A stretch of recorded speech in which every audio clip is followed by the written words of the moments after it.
नीलमने तुमच्यावर हात उचलला? हो, त्या वॉर्डननी माझ्या कानाखाली मारलीये. बोट पण उठली असतील, पण तुम्ही काहीच नाही बोलणार म्हणून मीच जाते या घरात. शालिनी असा टोकाचा निर्णय घेऊ नका ना तुम्ही. नीलम जे वागली ते चुकीचंच आहे. मी काय त्याचं समर्थन करत नाहीये, पण जरा धीर धरा. काही दिवस जरा वाट बघा, सगळं तुमच्या मनासारखंच होणार आहे. हो, काही दिवसाचाच प्रश्न आहे. मग ती वॉर्डन आणि मणी ह्याला तुम्ही अधिकार देणार आहात? त्यांचं बाळालाच आहे हक्क मागायला. मग मी, संचिता, सुजित त्यांचे गुलाम होऊन राहणार किंवा ह्या घरात न जाणार? मी माझा, सुजितचा किंवा संचिताचा अपमान यापुढे या घरात सहन नाही करणार. मी आत्ताच निघून जाते या घरातनं. अहो शालिनी, अहो जरा ऐका तरी. अहो बरं झालं तू आलीस. ते ही शालिनी घर सोडून निघालीये, जरा तूच तिला समजाव. मम्मा, काय करताय तुम्ही?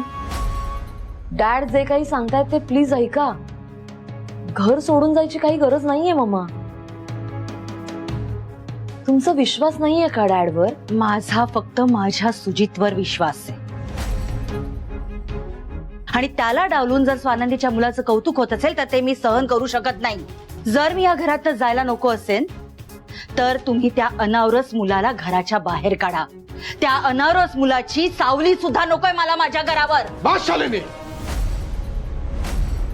काय सारखं अनवरस चाललंय तुमचं? मग काय म्हणायचं?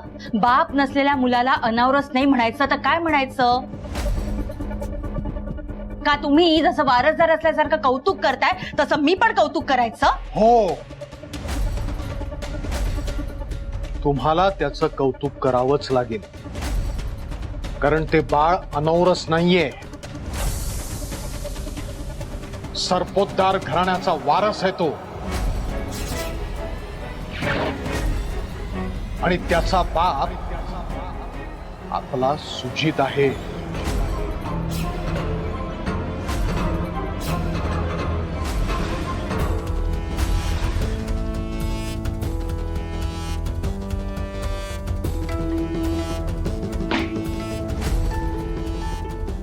काय तुम्ही काय बोलताय? हा संचिता, हे काय बोलतायत? शालिनी, मी जे खरं आहे तेच बोलतोय. ते बाळ अनौरस नाहीये, आणि त्या बाळाचा बाप सुजित आहे.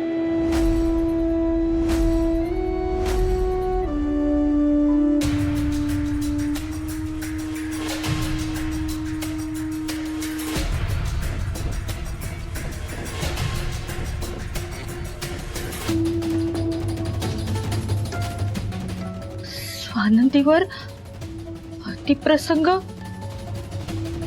अच्छा, सुजितने केला? नाही नाही, असं नाही होऊ शकत. तो रागीट आहे, लहरी आहे, पण तो इतकं घाणेरडं काम नाही करणार. शालिनी, हे बघा, तुम्ही आई आहात म्हणून तुम्हाला असं वाटणं साहजिक आहे. पहिल्यांदा मी जेव्हा ऐकलं तेव्हा मला सुद्धा खूप मोठा धक्का बसला होता. कितीही कटू असलं तरी सुद्धा हे सत्य आहे. सुजितरावांच्या हातून खूप मोठा गुन्हा घडलाय. ते स्वानंदीचे अपराधी आहेत आणि तिच्या बाळाचे बाप आहेत.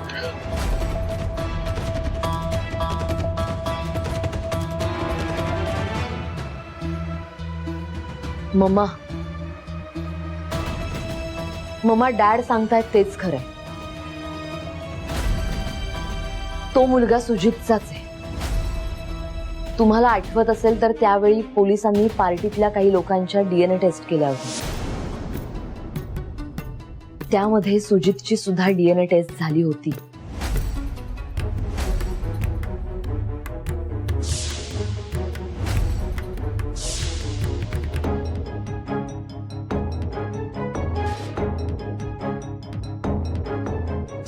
DNA reports.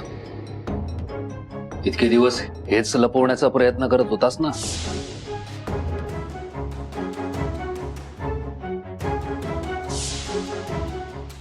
माझ्या विरोधात तुम्ही कधीच पोलिसांकडे कुठलीच तक्रार करायची नाही. विसरून जायचा स्वानंदीचा गुन्हेगार मी आहे. म्हणून तुम्हाला मी काही नाही सांगितलं. सगळं झालं तुम्हाला दोघांना माहित होतं. तुम्ही दोघांनी माझ्यापासून लपवली, सुजितच्या मॉम पासन. इतकी परकी वाटते मी तुम्हाला.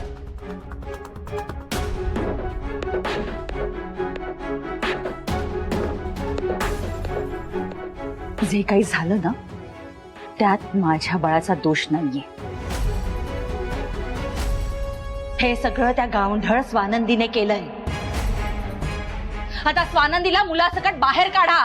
मला दुसरा वॉर्डन आणि मणी नको या घरात. बस शालिनी, तुम्ही जरा प्लीज शांत बसाल का? डॅड, मम्मा, कोणी ऐकलं तर केवढ्याला पडेल हे सगळं. शालिनी बसा.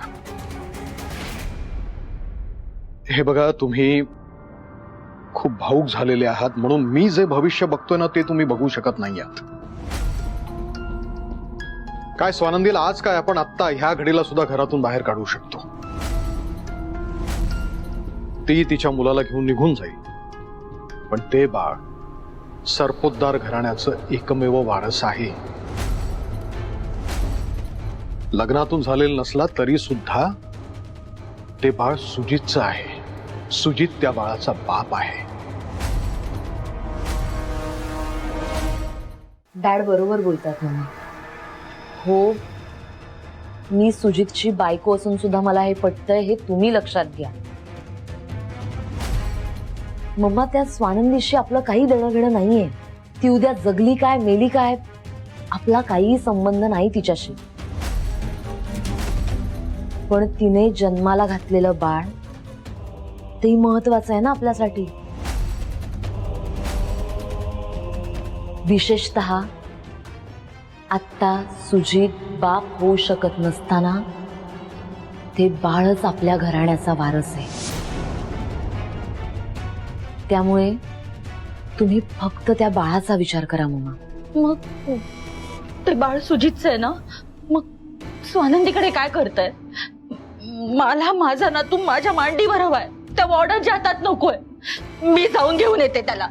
शालिनी, हे बघा, तुम्ही ना असं उतावळीपणा करताना म्हणून तुम्हाला आम्ही काही सांगत नाही. आणि ही वेळ नाहीये स्वानंदीला सत्य सांगायची किंवा ते बाळ आपल्याकडे आणायची. आपण खूप विचारपूर्वक पाऊल उचलायचंय. आणि एका आईला तिच्या मुलापासून दूर करणं हे इतकं साधं सोपं नाहीये शालिनी. आता प्लीज एक गोष्ट लक्षात ठेवा, तुम्ही रिॲक्ट होऊ नका. अगदी नॉर्मल वागा.